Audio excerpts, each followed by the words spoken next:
ہے اچھی صحبت کے ذریعہ، اچھے لوگوں کے ساتھ اٹھ بیٹھ کر کے، اچھی کتابوں کو پڑھ کر کے، اچھے لوگوں کو سن کر کے، اچھے لوگوں سے رابطے میں رہ کر کے، اچھی جگہوں کو آباد کر کے ہم اپنے ایمان کو سنبھال سکتے ہیں، جس ایمان کی بنیاد پر جنت کے اندر داخلہ ممکن ہوگا۔ یاد رکھیں، اللہ کے نبی صلی اللہ علیہ وسلم نے فرمایا ہے، المرء علی دین خلیلہ فلینظر احدکم الی من یخاللہ۔ آدمی اپنے دوست کے دین پر ہوتا ہے۔ اب ہمیں دیکھنا ہے کہ ہم کن کے ساتھ اٹھتے بیٹھتے ہیں۔ جتنے نشہ خور لوگ ہیں وہ اپنی نشہ خوری کی جب تاریخ دیکھیں گے تو کسی تمباکو خور نے ان کو تمباکو کھلایا ہوگا، کسی بیڑی سگریٹ کے رسیا نے کہا ہوگا تھوڑا سا معمولی سا چکھو، اور رفتہ رفتہ ان کو نشہ خور بنا دیا۔ یہ جتنی بدعتیں ہیں، جتنے فرقے ہیں، جتنے گمراہ لوگ ہیں، جب آپ ان کے ماضی کو دیکھیں گے تو پھر ایسی صورت میں وہ غلط صحبت ہی کے نتیجے میں آئے ہوئے ہوں گے۔ اب اس زمانے میں ایک فتنہ شکیل حنیف کا شروع ہوا ہے۔ شکیل حنیف جب اٹھا تھا تو اکیلا تھا، لیکن آج کئی ہزار کی تعداد میں اس کے ماننے والے ہیں، جبکہ جو دعویٰ کر رہا ہے اس کا دعویٰ 100% غلط ہے۔ نہ اس کا نام مہدی کا نام ہے، نہ اس کے والد کا نام مہدی کے والد کے نام پر ہے، نہ اس کا خاندان نبوت سے جڑا ہوا ہے، نہ اس کے مواصفات وہ ہیں جو صحیح حدیث میں بیان کیے گئے ہیں، لیکن پھر بھی اپنے آپ کو مہدی کہتا ہے اور اس کو لوگ مانتے ہیں۔ آپ ماننے والوں کے چہروں کو دیکھیں گے، ان کی حیت کو دیکھیں گے تو ایسا لگے گا واقعتاً دیندار لوگ ہیں۔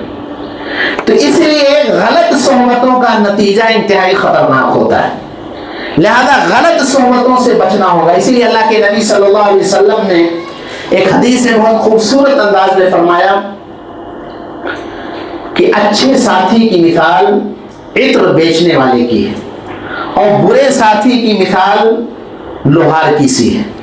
عطر بیچنے کے والے کے پاس ہم جب جاتے ہیں تو اس سے عطر خریدتے ہیں، وہ ہمیں خریدتے نہیں تو ہمیں گفٹ دیتا ہے، یہ ہمارے جسم ہمارے کپڑوں میں لگا دیتا ہے، کچھ نہیں تو اس کے پاس بیٹھنے سے ہم خوشبو محسوس کرتے ہیں۔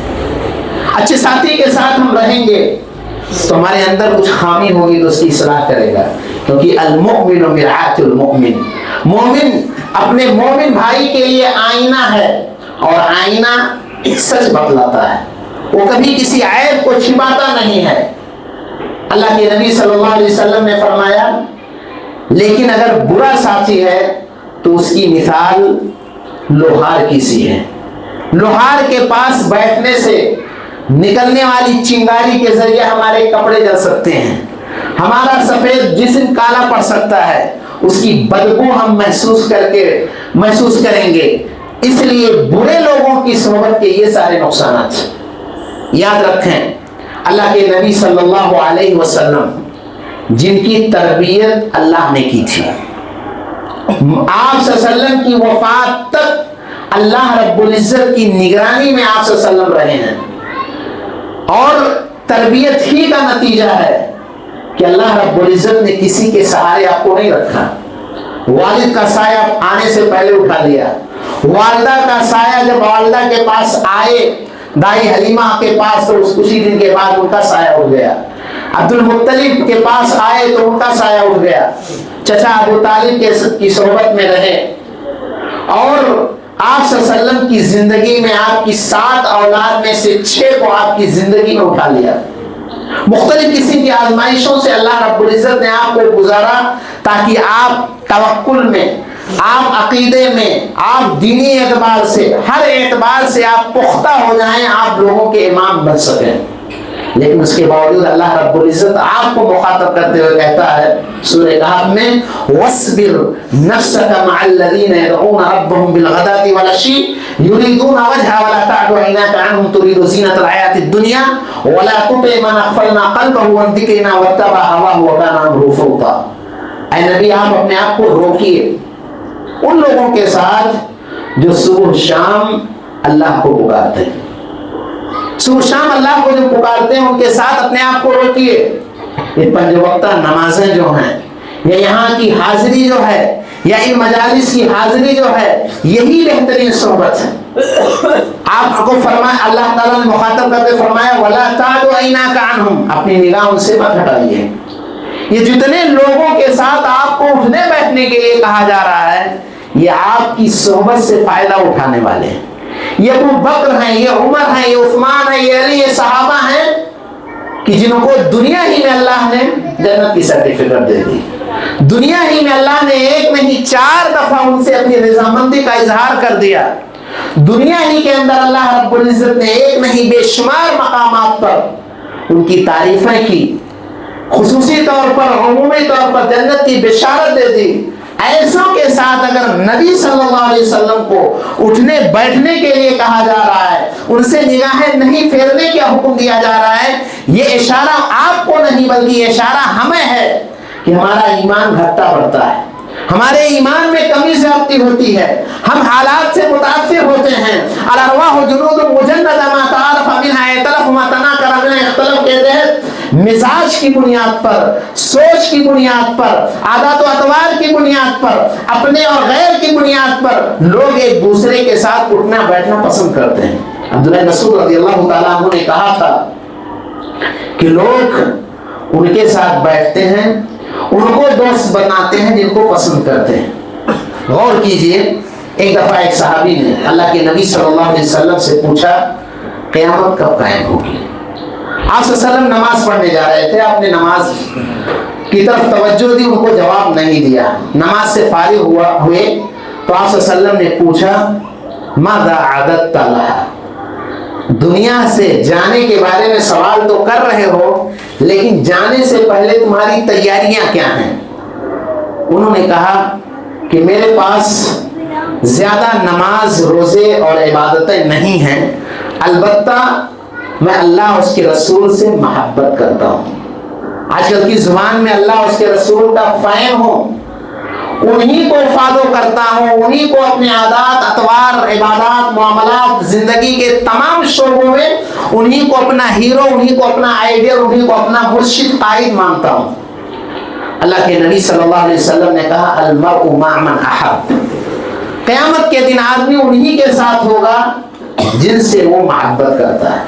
انس رضی اللہ تعالیٰ عنہ کہتے ہیں کہ اس سے زیادہ ہمیں کبھی خوشی نہیں ہوئی جتنی خوشی آپ صلی اللہ علیہ وسلم کے اس فرمان کو سن کر کے ہوئی کہ محض انسان محبت کی بنیاد پر قیامت کے دن کے ساتھ ہوگا.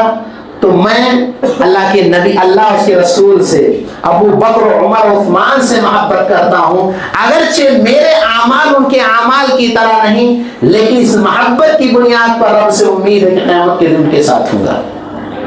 اس لیے اچھے لوگوں کی صحبت کو لازم پکڑنا چاہیے. غور کیجئے، ہم بار آج سنتے ہیں سنن ترمذی کی اور اسی طرح سے صحیح روایت ہے، وہ شخص بنی اسرائیل کا جس نے 100 آدمیوں کو قتل کیا تھا. 99 آدمیوں کو جب اس نے قتل کیا تو پوچھا کوئی اس روئے زمین کا سب سے بڑا عالم ہے؟ تو لوگوں نے بتایا فلاں راہب، فلاں گرجا گھر میں رہنے والا پادری یہ ہے. اس سے پوچھا تو اس نے کہا 99 آدمیوں کو قتل کیے ہیں، آپ کے لیے توبہ نہیں. اس نے وہیں اس کو بھی قتل کر کے 100 کی تعداد پوری کر لی، لیکن اس کے دل میں ایک احساس تھا کہ ہو سکتا ہو. پھر پوچھا تو بتایا گیا فلاں صاحب ہیں، ان کے پاس جا کے اپنی پوری داستان سنائی. غور کرنے کی بات ہے، اس عالم نے کہا آپ فلاں بستی میں چلے جاؤ، وہاں اچھے لوگ ہیں. کہا جا رہا ہے اس شخص سے جس کی پوری زندگی لوگوں کو قتل کرنے میں گزری ہے، 100 کی تعداد پوری کرنا معمولی نہیں ہے، لیکن وہ عالم مشورہ اور فتویٰ دے رہا فلاں بستی میں چلے جاؤ، وہاں اللہ والے ہیں، ان کی صحبت سے فائدہ اٹھاؤ اور امید ہے کہ تم راہ راست پہ آ جاؤ. یہ بندہ حسن نیت کی بنیاد پر، اچھوں سے محبت کی بنیاد پہ نکلتا ہے اور راستے میں انتقال ہو جاتا ہے. رحمت اور عذاب کے فرشتے جھگڑ جاتے ہیں چاہے رحمت والے چاہتے ہیں ہم اس کی روح کو قبض کر کے لے جائیں، اور عذاب والے چاہتے ہیں ہم، اللہ رب العزت کی رحمت جوش میں آتی ہے اور زمین کی پیمائش کا حکم ہوتا ہے، اللہ رب العزت اس زمین کو پھیلا دیتا ہے جس زمین سے وہ چل کے گیا تھا، اور ادھر کی زمین کو تنگ کر دیتا ہے تاکہ اس کا شمار ادھر والوں سے ہو جائے جو اچھے لوگ تھے۔ اس سے معلوم یہ ہوا کہ اگر ہم آخرت میں نجات چاہتے ہیں تو سب سے پہلے ہمیں ایسوں سے محبت کرنی ہوگی جو واقعتاً عقیدے کے اعتبار سے، عمل کے اعتبار سے، علم کے اعتبار سے، دین کے اعتبار سے نہیں ہو۔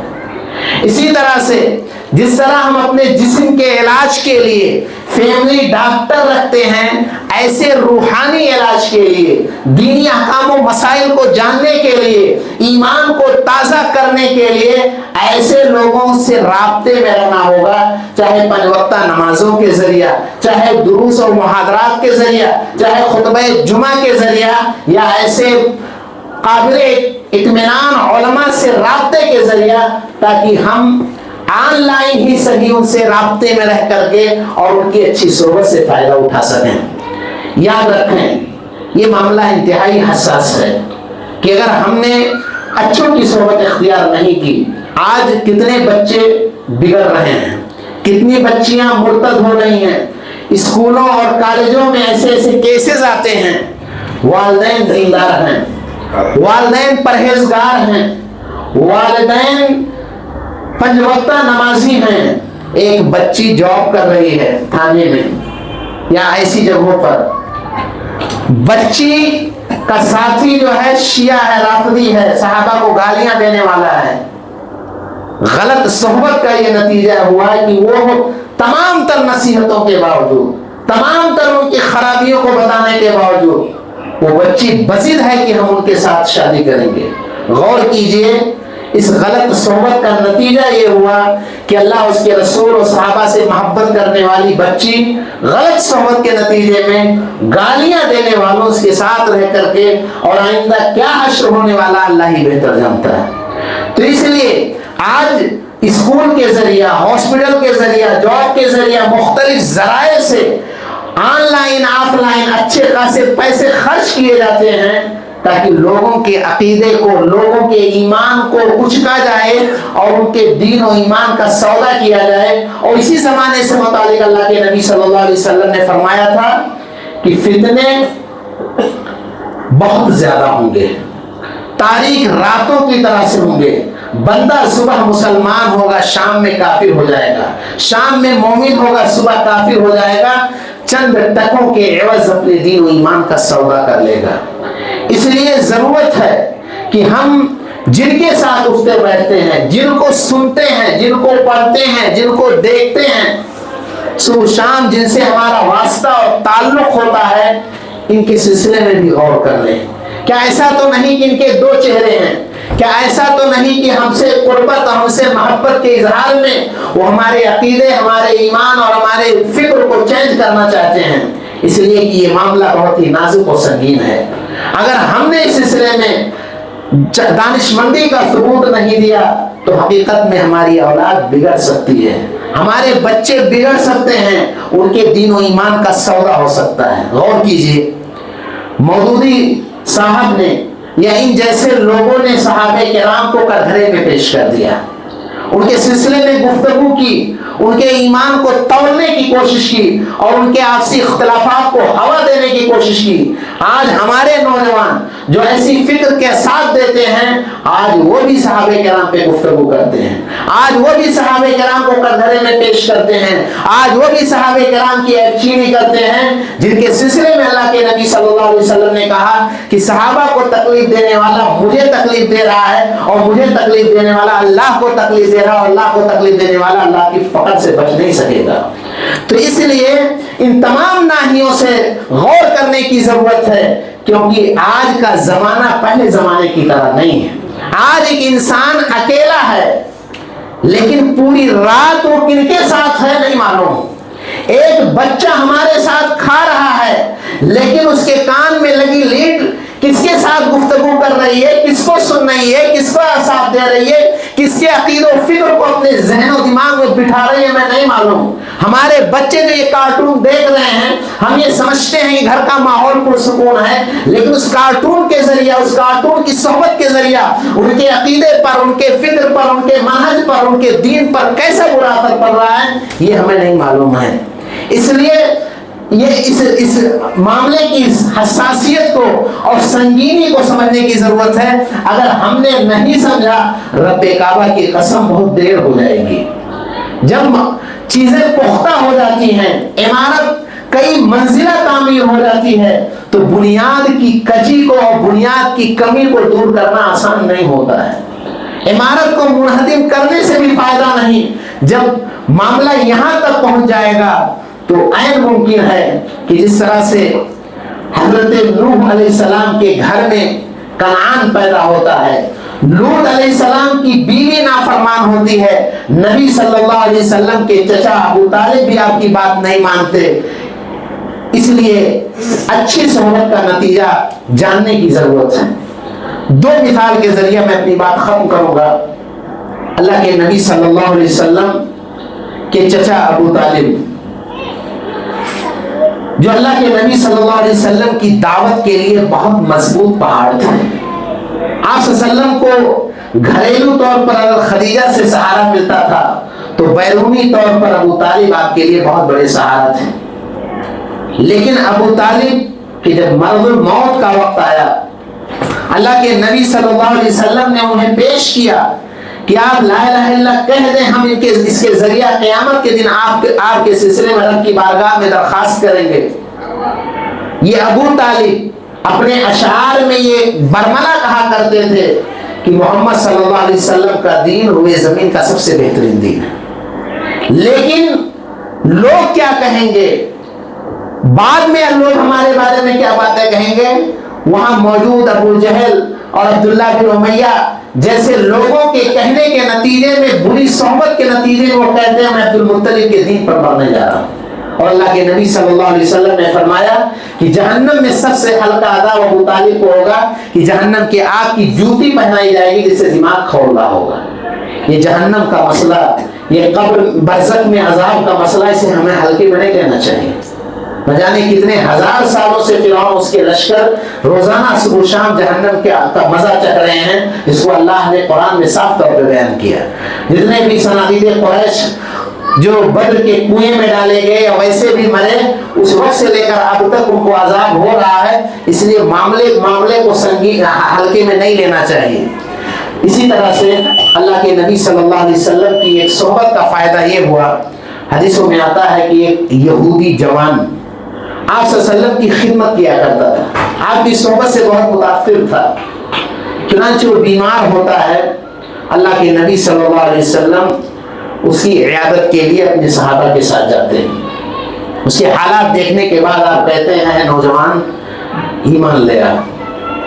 وہ بچہ, وہ نوجوان اپنے والد کی طرف دیکھتا ہے کہ والد کی طرف سے اجازت ہوگی تب ہم ایمان لائیں گے.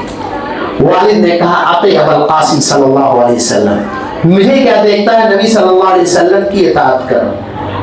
وہ ایمان لاتا ہے. آپ خوشی سے باہر نکلتے ہیں اور کہتے ہیں تمام تعریف اللہ کے لیے ہے جس نے میری وجہ سے اس نوجوان یہودی کو جہنم کی آگ سے بچا لیا.